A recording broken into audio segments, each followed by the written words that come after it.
박관천 경정 그분이 한 언론사의 편집 전문위원이 돼 있어요.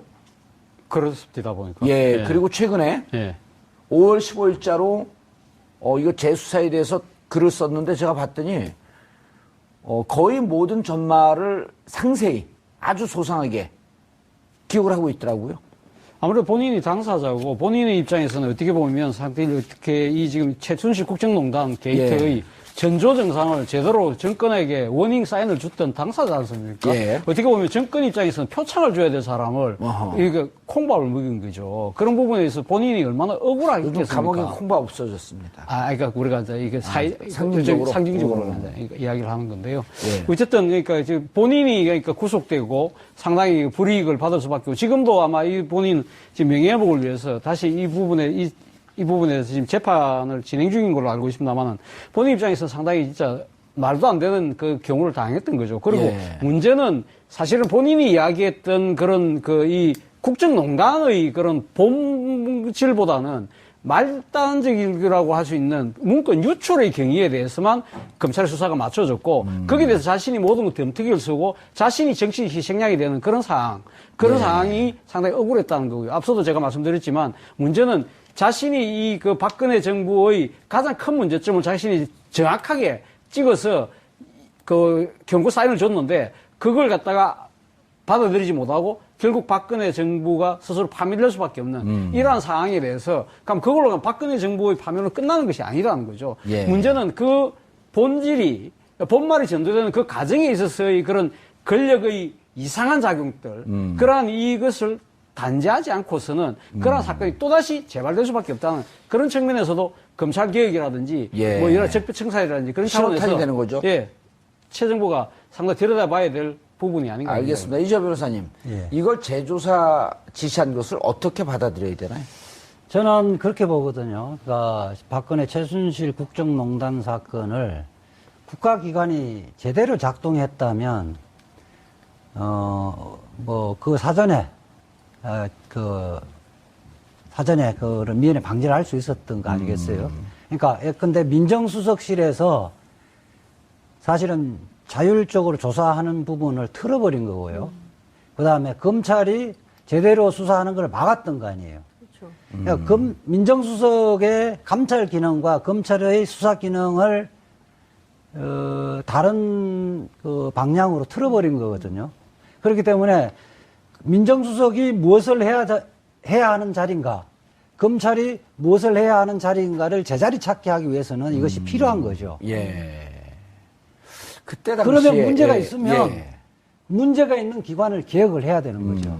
그래서 지금 문재인 대통령은 그 첫 출발이 이 박근혜 최순실 게이트 첫 출발은 지금 말하자면 이 정윤의 문건 유출 사건을 들여다볼 수밖에 없다. 저는 그 끝은 얼마 전에 밝혀진 돈봉투 만찬 사건.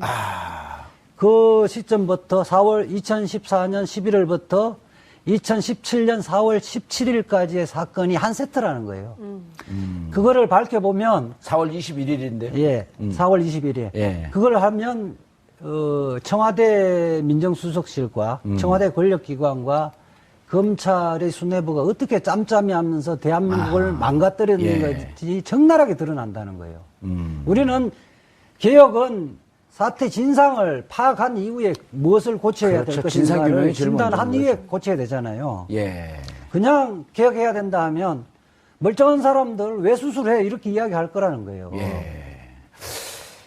장 기자님, 취재 현장에 계시면서 저는 정윤회 문건 사건이 어찌 보면 이게 상당히 큰 사건이고 파도 끝이 없을 거라고 봐요. 왜냐하면 그때 당시에 이게 이제 문건 유출, 국가기밀 유출은 특수 2부로 넘어갔고, 그 다음에 이제 국정농단은 형사 1부로 넘어갔는데, 형사 1부는 사건을 죽여버리고, 그리고 특수 2부 기밀 유출.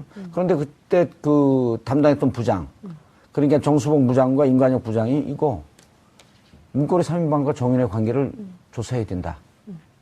그런데 그냥 조사 안 하고 덮었단 말이에요. 그때 이걸 지휘하고 수사 지휘를 하고 있었던 사람이 김수남 중앙지검장. 그리고 엄청난 범죄 행위를 한 거 아니에요? 만약에 사실이라고 한다면? 저는 그 사실 여부에 따라서 예. 형사처벌 가능성도 열려 있다고 생각을 합니다. 그렇지 않습니까? 그러니까 수사를 지시하고 책임지라고 해야 되는데 그 수사를 덮었다.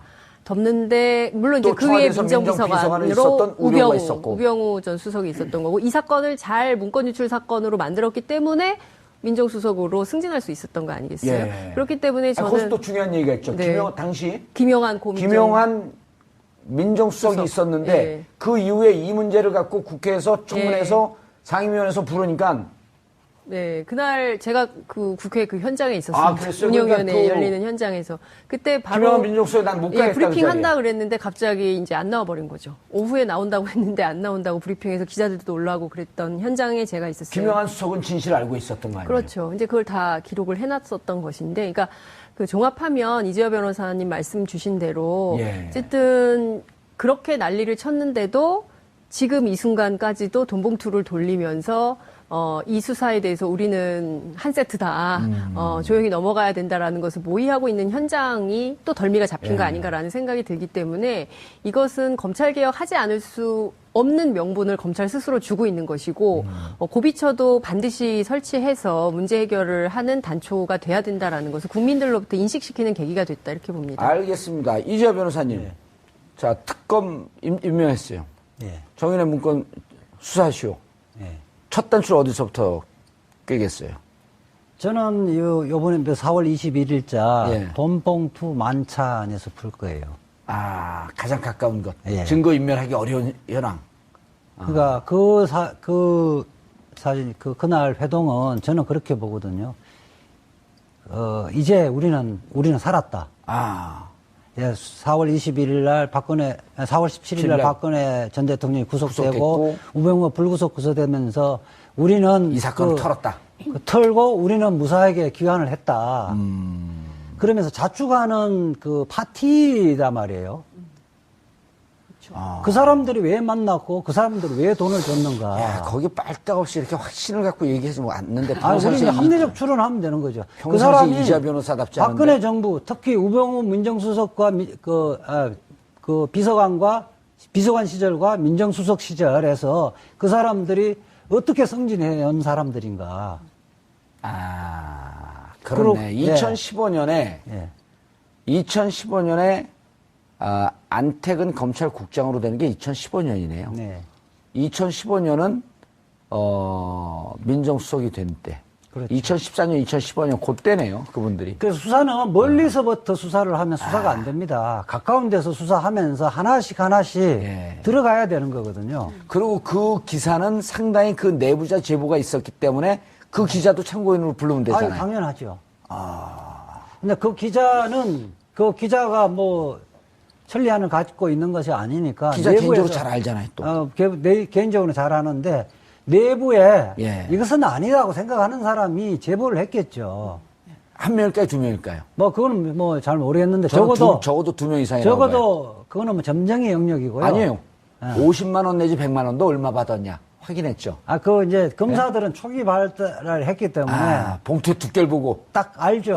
아는데, 이제 안태근 국장이 준, 예. 부장검사들에게 준 게 50만원에서 100만원인데, 그거는 아마 서열순으로서 그렇게 나눠졌던 것 같고, 그 다음에 이영렬 중앙지검장이 준 거는 100만 원이니까? 법무부의 과장 2명이니까 예. 동급이니까 똑같이 금액을 줬단 말이에요. 예. 적어도 그리고 또 두 명은 좀 싸니까 그냥 100만 원씩 줘도 되고 6명 줘야 되니까 50만 원도 준다는 뭐 거 끊어야 하여튼 되죠. 그거는 뭐 내가 볼 때는 중요한 것 같지는 않고요. 어쨌든 지금 MC를 무시하는 거예요?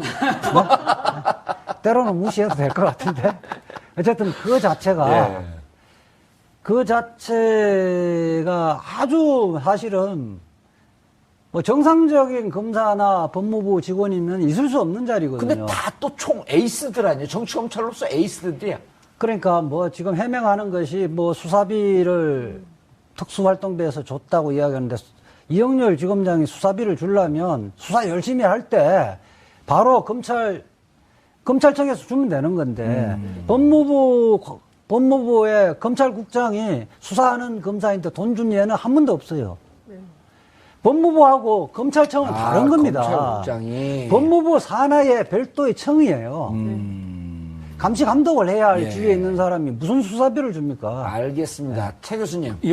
제가 예. 조금 더 예. 역으로 이야기를 했을 때 이영렬 가면 중앙지검장은 그러면 지금 법무부의 과장들 검찰 과장한테 가면 돈을 줬거든요. 물론 예. 그 다음날 돌려줬다고 하지만 그럼 그것도 옳은 거냐? 그것도 말이 안 되는 거죠. 사실 앞서 말씀하셨지만 법무부가 감독한 감청이 쉽게 말하면 검찰청 아닙니까? 예. 그러면 지금 이영렬 중앙지검장은 준 이유가 검찰의 선배로서 줬다. 예. 근데 그것이 지금 본인들은 지금 다 공직을 맡고 있는 분들이에요. 공적인 자리인 예. 거죠. 그리고 특수활동비를 갖고 지금 준 거라고 지금 이야기를 한다면, 예. 그러면 이 지금 사적인 관계가 아니라는 우리가 거죠. 최 교수님 또 합리적 추론의 달인 아니에요. 아, 예. 그런데 그 자리에서 적절하지 않은 돈이면 그 자리에서 지검장님 감사의 뜻만 받겠습니다 하고 돌려주거든요. 근데 왜 그 다음날 돌려줬을까요? 그러니까요. 내부에서 센 거를 안 거예요. 안 거죠. 예. 그러니까 그러면 또 그게 또 합리적인 추론을 한다면 예. 그 이전에도 그 비슷한 자리들이 있었고 그런 것들이 오갔을 가능성도 배제할 수 없다는 거죠. 그렇죠. 왜? 근데 그전에는 다른 아무런 문제가 일하잖아요. 없었으니까. 예. 이번이 처음이었겠냐는 거예요. 그렇죠. 예, 저는 그동안 관행적으로 이런 일이 있었을 수 있고, 그리고 저는 이해가 안 되는 게 법인카드 다 있지 않습니까? 수사비를 술자리에서 개별적으로 현찰로 나눠준다는 게 있을 수가 없죠. 공적 업무에 요구되는 법인카드로 다 건데. 쓰면 되는데, 그렇죠. 진짜. 기자들은 취재비, 물론 이제 오마이뉴스처럼 열악한 회사는 아니지만 법인카드를 주거든요. 기자들 예. 취재비도. 근데 이제 이거를 뭐 술자리에서 현찰로 이렇게 준다는 것 자체가 정상적인